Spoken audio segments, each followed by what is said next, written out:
Quand on pense à la carrière de certains réalisateurs, on voit une suite de films. Mais avec James Cameron, c'est différent. C'est plutôt une série d'ascensions, chaque fois plus haut, chaque fois plus audacieux. Alors, partons à la découverte du parcours de cet homme qui, plus d'une fois, a complètement redéfini ce que veut dire être au sommet du cinéma. Ok, regardez bien ce chiffre. 7,53 milliards de dollars. Non, ce n'est pas le PIB d'un petit pays, ni même le budget d'une agence spatiale. C'est, tenez-vous bien, le box-office mondial combiné de seulement 3 de ses films. Titanic, Avatar et Avatar la voie de l'eau.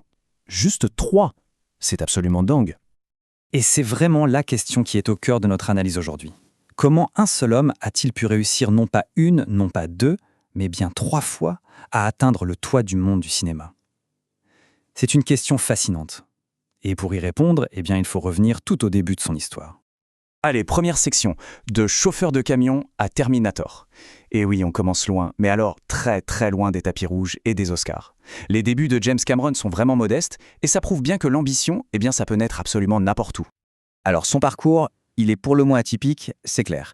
Il est né au Canada, puis part en Californie, et là il enchaîne les petits boulots. Genre mécanicien, chauffeur de camion, on est loin des studios.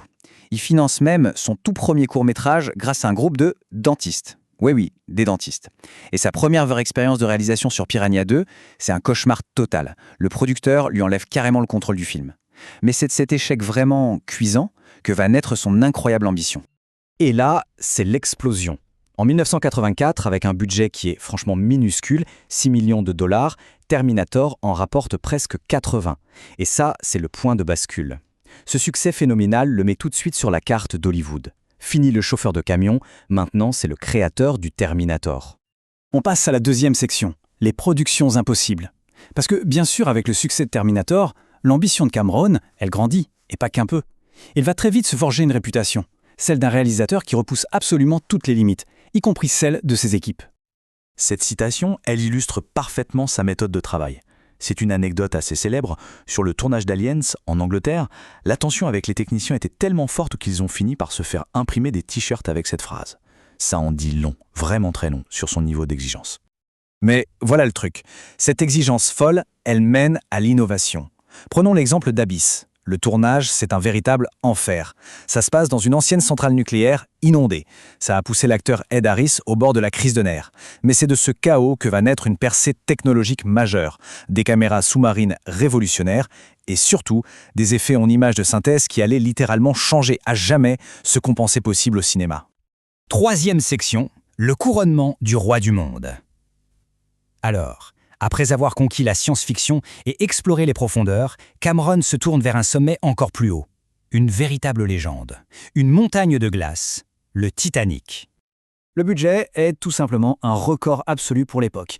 200 millions de dollars. Pour qu'on se rende bien compte, c'est plus cher que ce qu'avait coûté la construction du vrai paquebot Titanic à l'époque, en ajustant l'inflation. C'est fou. Et à Hollywood, forcément, tout le monde prédit un désastre. Le mot qui circule partout, c'est gouffre financier.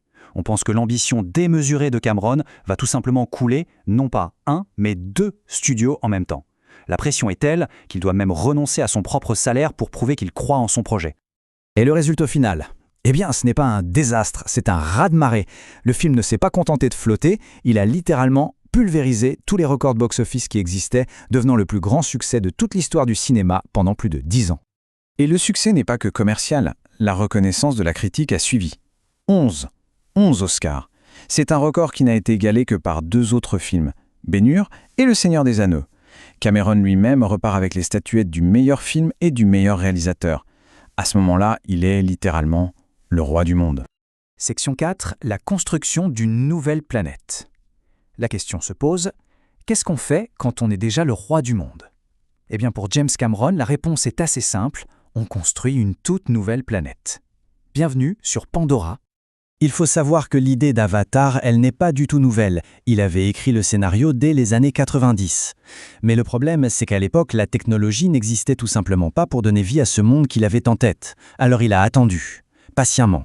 Pendant plus de 10 ans, il a attendu que le cinéma rattrape enfin sa vision. Et là, si on regarde les chiffres, l'escalade est vertigineuse. À chaque grand film, le pari financier devient de plus en plus audacieux. On passe de 102 millions pour Terminator 2 à 200 millions pour Titanic, puis 237 millions pour Avatar. Mais regardez la récompense.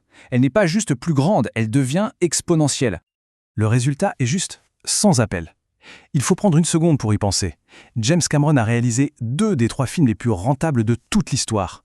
Il a battu son propre record, déjà stratosphérique, avec Titanic, pour ensuite revenir des années plus tard et le battre une 2e fois. C'est du jamais vu. Allez, dernière section, la frontière la plus profonde. Parce que, et c'est ça qui est fascinant, l'exploration pour Cameron, ça ne se limite pas du tout aux mondes imaginaires. Pour lui, la frontière entre le cinéma et l'exploration, la vraie, elle est en fait très, très mince. En 2012, il a fait quelque chose que personne n'avait jamais fait en solitaire. Il est descendu tout au fond du Challenger Deep. C'est tout simplement l'endroit le plus profond de tous les océans de la Terre. Seul, dans un mini-sous-marin, à près de 11 km sous la surface de l'eau. Et ce qu'il faut bien comprendre, c'est que cette passion pour l'exploration, ce n'est pas juste un hobby.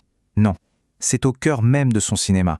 Sa fascination pour les abysses a nourri Abyss et bien sûr Titanic, et sa passion pour la technologie repousse les limites de ce qui est possible à l'écran dans Avatar.